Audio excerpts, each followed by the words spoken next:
Today, Dr. Walensky will provide us with an update on the state of the pandemic. Dr. Fauci will provide an update on the latest science. And Dr. Marcela Nunez-Smith will highlight our work to advance equity, ensure we're reaching everyone in our response. But first, I want to talk directly to young people about how full of opportunity this season is for them. It's May. And for young people, it's the traditional season for graduations, a time when very accomplished and wise adults share free life advice along the lines of live up to your potential, make the world a better place, and of course, use sunscreen. Today, I'd like to join a little bit in that tradition. My message to young people, of course, is simple. Get vaccinated. Whether you're a graduate, still in high school, in college, just out, or more than a little bit out, it's the most important thing you can do right now. Young people have been through a lot in this pandemic. In many ways, the pandemic has been as hard on young people as anyone. The pandemic disrupted your schooling, your job search, your income, and your social lives. Some of you lost parents, grandparents, or other loved ones. You've seen and experienced stress in a way you probably haven't before. I know it's been an anxious time, and you've been asked to do difficult things. But there is light at the end of the tunnel. Vaccines have led to a dramatic decline in cases, in hospitalizations, and in deaths. For the first time since the pandemic began, COVID cases are down in all 50 states. We are winning the war on the virus, and we need you to help us finish the job. Getting vaccinated is something you can do to protect yourself and your family. It will help you and all of us return to a closer to normal life. There's also another consideration that graduation speakers would surely point out. As much as you've been through, getting vaccinated is far from the last thing your country will ask from you. Your participation in society is one of the elements of citizenship. In many ways, your generation has shown us how you make the world a better place. And getting vaccinated is part of carrying the mantle of becoming the generation that changes things for the better. To be sure, you have the power to help your country and the world for the better right now. And to help you, we have made it as easy and as convenient as possible. Overall, there are more than 80,000 locations with vaccines. 90% of you have one within 5 miles of where you live right now. The vaccine is ready and waiting for you. You can text your zip code to 438-829. That's 438-829 to get locations near you with vaccines in stock right now. And if you think appointments are a hassle, don't worry. More than 20,000 local pharmacies in communities across the nation are offering walk-in vaccines. That's right. No need for an appointment. These vaccinations are essential. However, if you're unvaccinated, you're at risk regardless of your age. According to CDC, more than 3 million kids under 17 have contracted COVID-19. And even though it's rare for kids to get severely ill from COVID-19, it can happen. So let's prevent that. Vaccines are offering hundreds of millions of Americans the protection they need to return to closer to normal lives. As the CDC announced last week, fully vaccinated individuals can now safely do nearly all daily activities without a mask. I want to reveal something personal with permission that underscores their importance. Last fall, one of my sons contracted COVID-19. Unfortunately, he is one of the many Americans battling long-term symptoms. He's young and fit and in the prime of his life. But 6 months later, he still suffers from tachycardia, shortness of breath, and ongoing and frequent flu-like symptoms. His hands are cold to the touch. Neither he nor his parents, my wife and I, are sure how long this will last. Many young people are in this situation, and many have it worse. I know it's easy when you're young to imagine that these things don't affect you. A vaccine may feel unnecessary. You feel healthy. You know people who've had COVID and they're doing all right. But we are still learning about the long-term effects of COVID. And as you'll hear from Dr. Walensky, while cases and hospitalizations and deaths are down, COVID patients now tend to be younger. More than 1 in 3 COVID hospitalizations are people younger than age 50. But there's excellent news. Through years of research, scientists have found a way to safely protect us from this deadly virus. And thanks to the President's leadership, we've secured enough vaccine supply for all eligible Americans. This week, more than 27 million doses will go out into the country. And to make sure more people around the world have access to these life-saving vaccines, yesterday, the President announced that over the next 6 weeks, the U.S. will be sending 80 million doses overseas. This is 5 times more than any other country in the world has shared. We will not use our vaccines to secure favors from other countries. We will work with COVAX and other partners to ensure that they're delivered in ways that are equitable and follow the science and public health data. You should be proud of not only the progress we are making, but also of the contribution you and your country are making and will be making to the globe. We are not resting on our laurels here in the U.S. We must finish the job. And we must, along with others around the globe, do what we've done in the U.S. all over the world. And with that, over to Dr. Walensky. Good morning. Thank you. I'm pleased to be with you today. Let's begin again with the overview of the data. Yesterday, CDC reported 17,724 new cases of COVID-19, the lowest daily case numbers since June 2020. The 7-day average of hospital admissions is 3,500. Again, a positive sign with another back-to-back decrease of almost 18% from the prior 7-day period.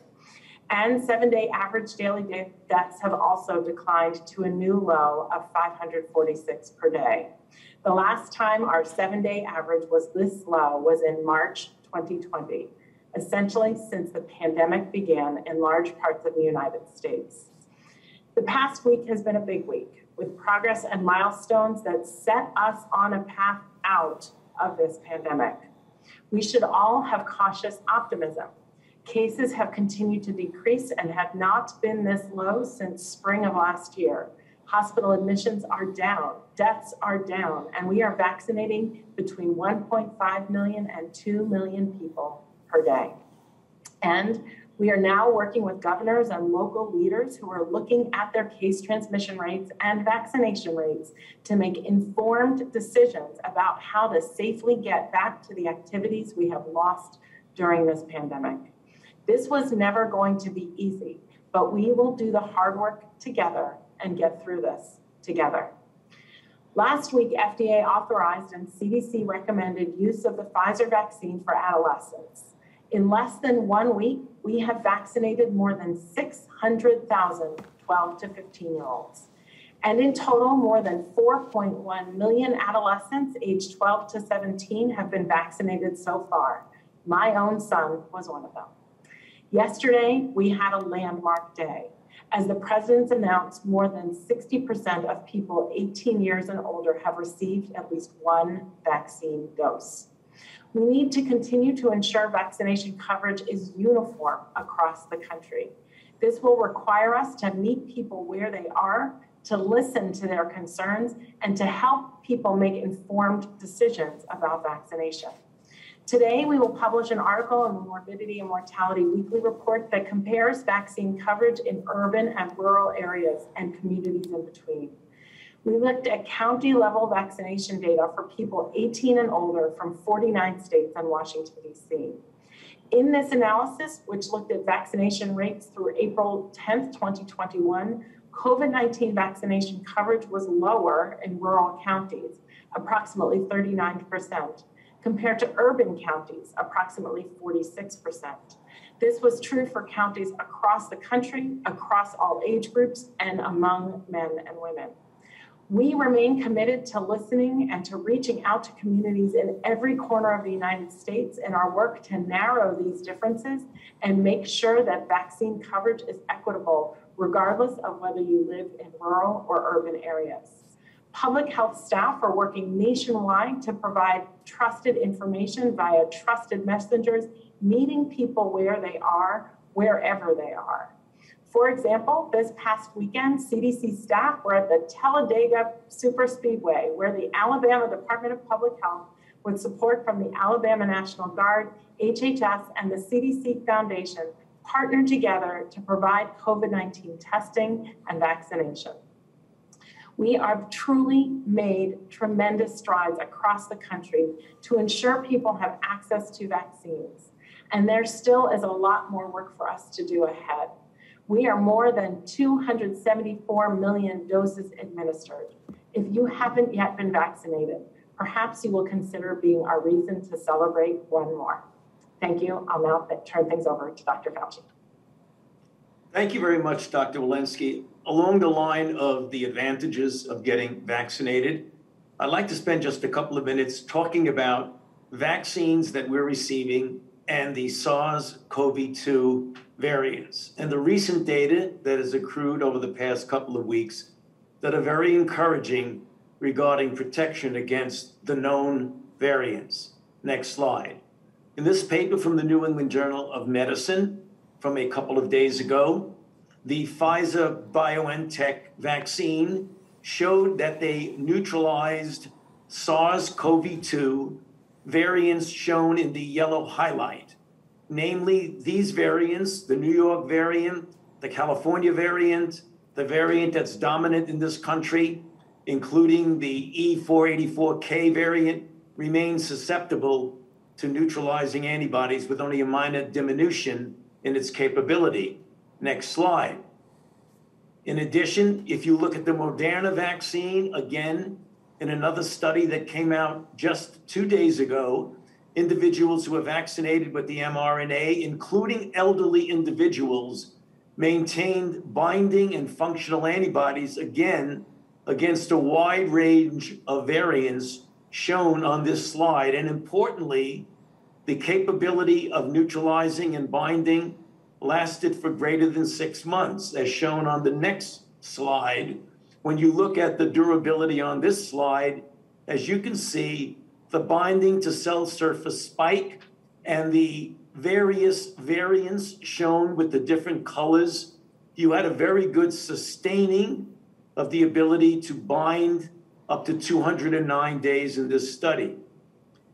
Also, as you might notice, they hadn't shown the 617 from India on this slide.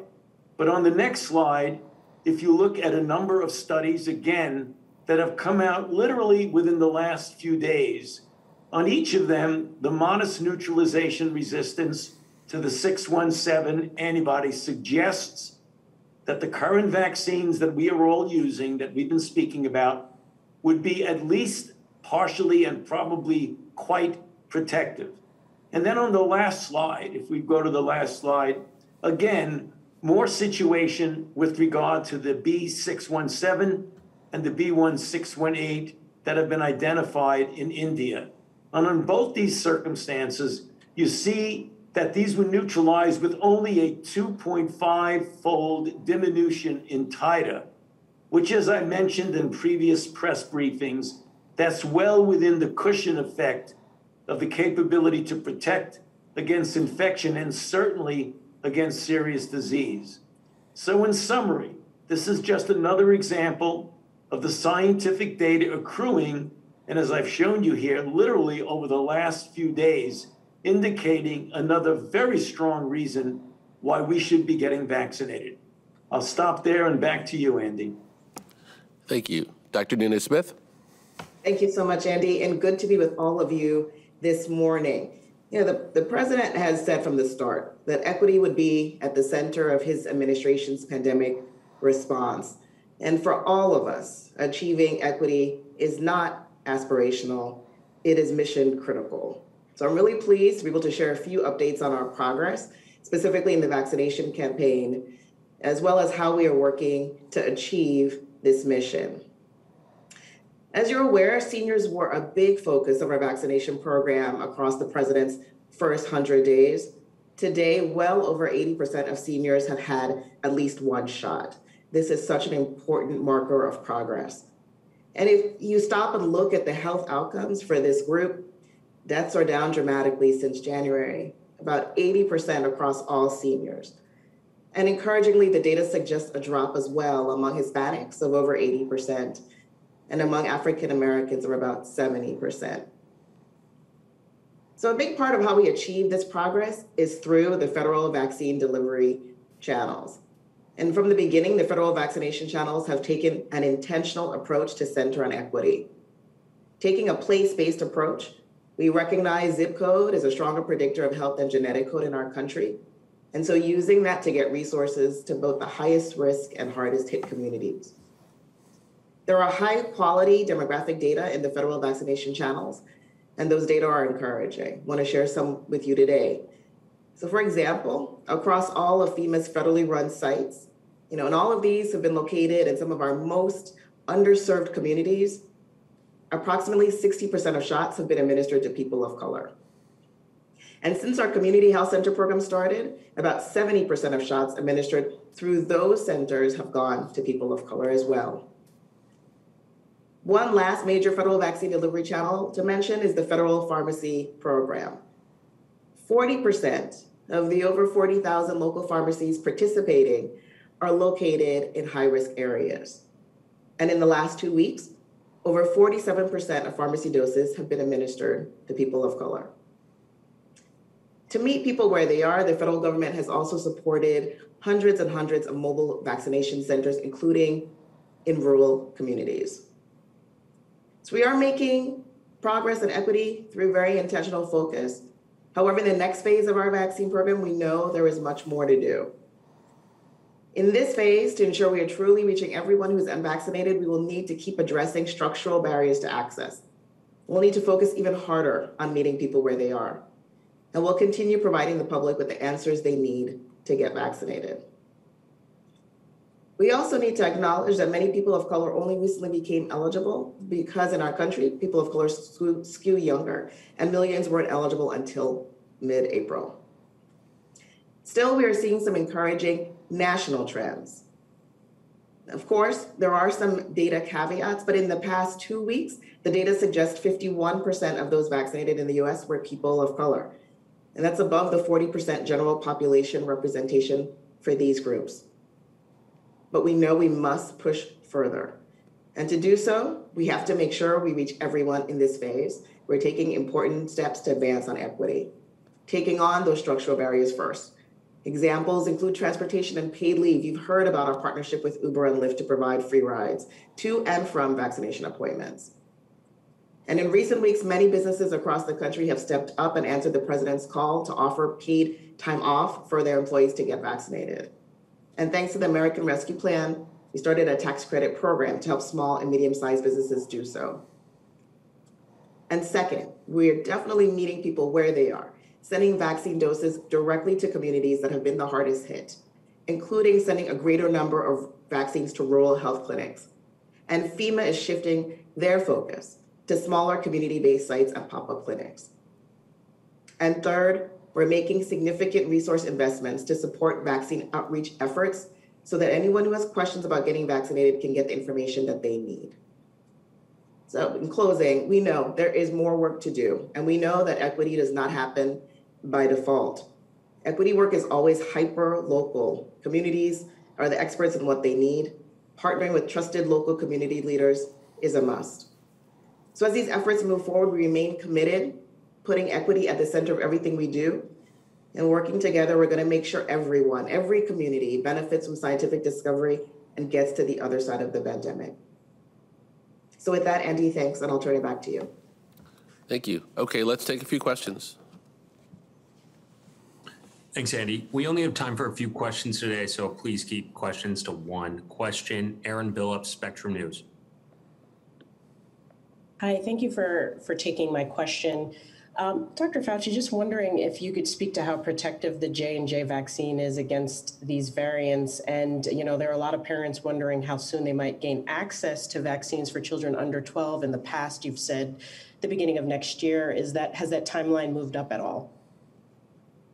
Well, with regard to J&J, we don't have as much data as I showed you on the slides, but whenever we have looked with J&J, it looks like they are in fact protective, even though there's a diminution. And I think the classic example of that was the study that was done simultaneously in the United States and in South Africa with the 351, in which the actual protection against all infection, particularly symptomatic infection, was diminished to around 60%, but there was virtually 100% protection against serious disease, hospitalization, and deaths.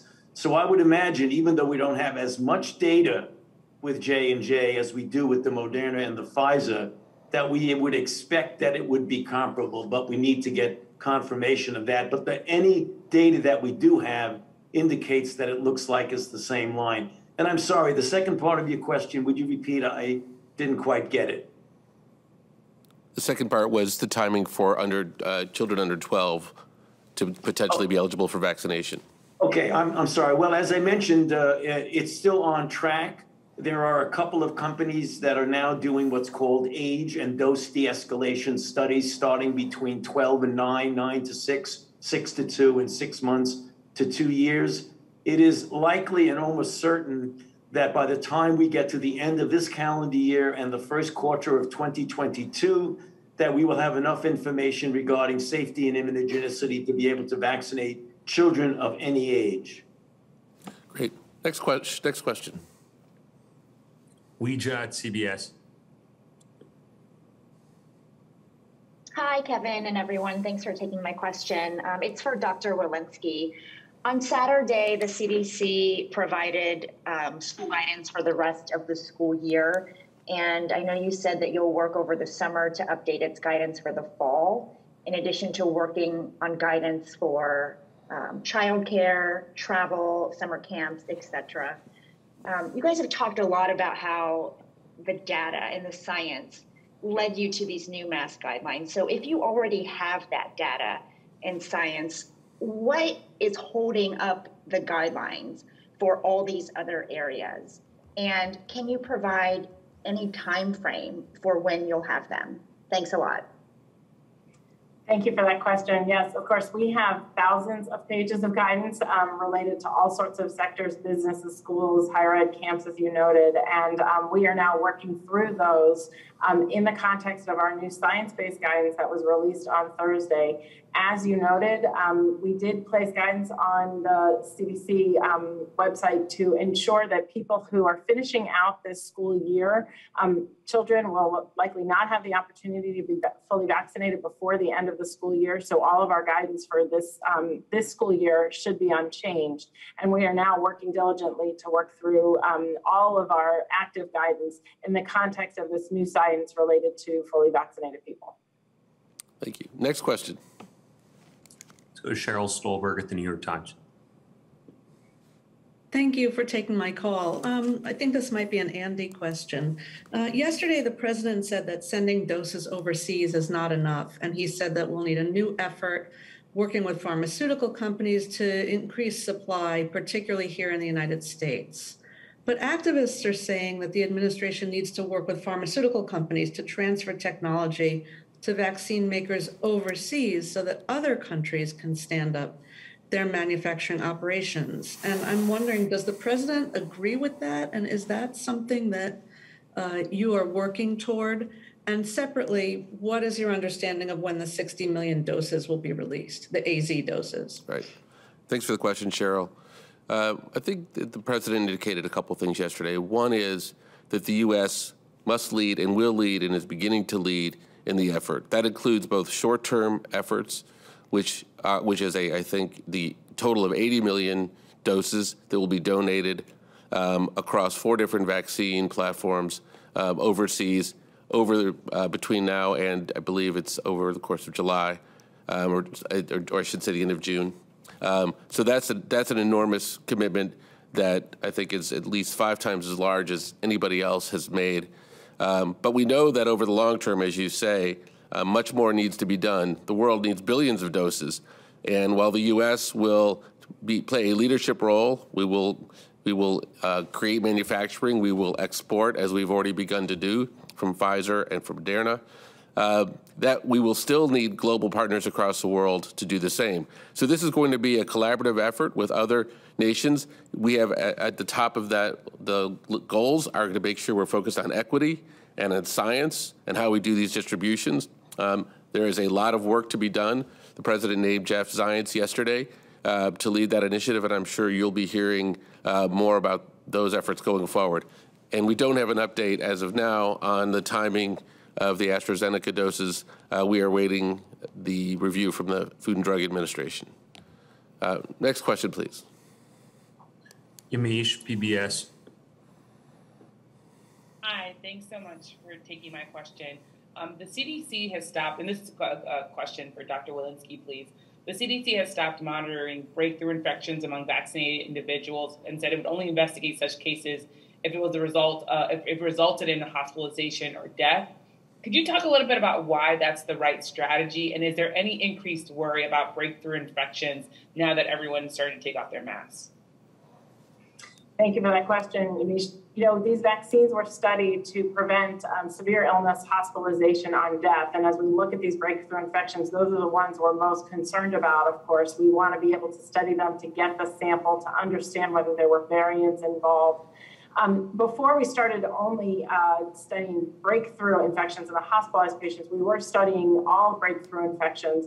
What we were starting to find is or I should say a large portion of them were fully asymptomatic. And in fact, when we went to study them and even sequence them, there was inadequate virus to even do so. So we are continuing to learn about breakthrough infections in the academic world as well. But what I would say is as we're bringing in the samples to have capacity to study all that are coming in, we want to make sure that we're limiting it to those that result in severe disease, hospitalization, and death. Next question. All right, let's squeeze in one more question. Ricardo at the AP. Hello, thank you for taking my question, and it's for Dr. Walensky. And can you please provide an update on the status of the extent of the India variant in the United States? The data on sequencing that's publicly available on the CDC website is from the end of last month. So what are the proportions that you're finding of the India variant, and what is the outlook for the next 4 weeks? Thank you for that question, Ricardo. I don't have that off the top of my head. What I will tell you is that it does take some time for us to get in the sequences, do the sequence, and do all of the analysis, which is why it's a bit delayed from week to week. But I will get back in touch with you. I will present those data as soon as we have the upcoming data, as soon as we have them. And I'll use that to emphasize the final point as we close, which was Dr. Fauci's very promising news that the vaccines that we have available to us in the U.S. are effective against the Indian variant. And it is all the more reason why it's important for all of us who have the opportunity to get vaccinated to do so, because we've seen the devastation that these variants can cause in other countries, and we should not feel that this can't happen here. So with that, I want to thank everybody for attending, and have a great day.